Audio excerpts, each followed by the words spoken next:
গভীর রাত, রাজধানীর অভিজাত একটি বাসায় চলছিল গোপন বৈঠক। বাইরে নিস্তব্ধতা, অথচ ভেতরে উত্তেজনার পারদ চরমে।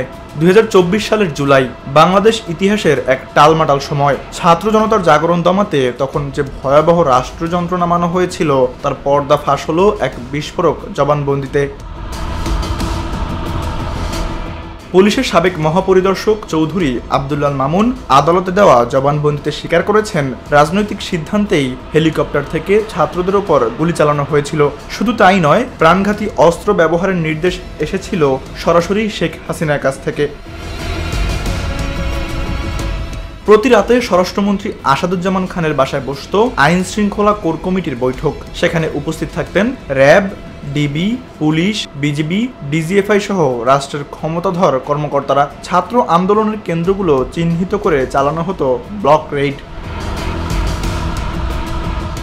সাবেক আইজিপি মামুন বলেন, প্রধানমন্ত্রীর নির্দেশেই প্রাণঘাতী অস্ত্র ব্যবহারের সিদ্ধান্ত হয়। হাবিবুর রহমান ও হারুনুর রশিদ ছিলেন অতি উৎসাহী। তিনি আরও জানান, আন্দোলনকারীদের আটক করে মানসিক নির্যাতন ও টেলিভিশনে ক্ষমা চাওয়াতে বাধ্য করা হয়।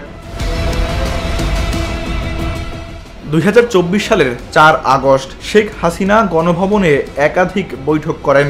সেনা, পুলিশ, গোয়েন্দা সংস্থার শীর্ষকর্তারা উপস্থিত ছিলেন সেখানে। পরদিনের গণজমায়েত দমন করাই ছিল বৈঠকের মূল আলোচ্য বিষয়। কিন্তু 5 আগস্ট জনস্রোতের ঢেউ আর সেনাবাহিনীর নীরব অবস্থানের সামনে সরকারের পতন অনিবার্য হয়ে ওঠে। মামুন আরও জানান, 2018 সালের নির্বাচনের আগের রাতেই ব্যালট বাক্স ভরে রাখার নির্দেশ দিয়েছিল সরকার। গুম, টর্চার সেল, গোপন বন্দিশালার কথাও উঠে আসে তার জবানবন্দিতে। সবশেষে মামুন বলেন, আমি লজ্জিত, অনুতপ্ত এবং ক্ষমা প্রার্থী। বাংলাদেশের ইতিহাসে আরেকটি কালো অধ্যায় এবার উঠে এলো ভেতরের মানুষের মুখে, আদালতের কাঠগড়ায়। Tanvir Ahmed, NTV news.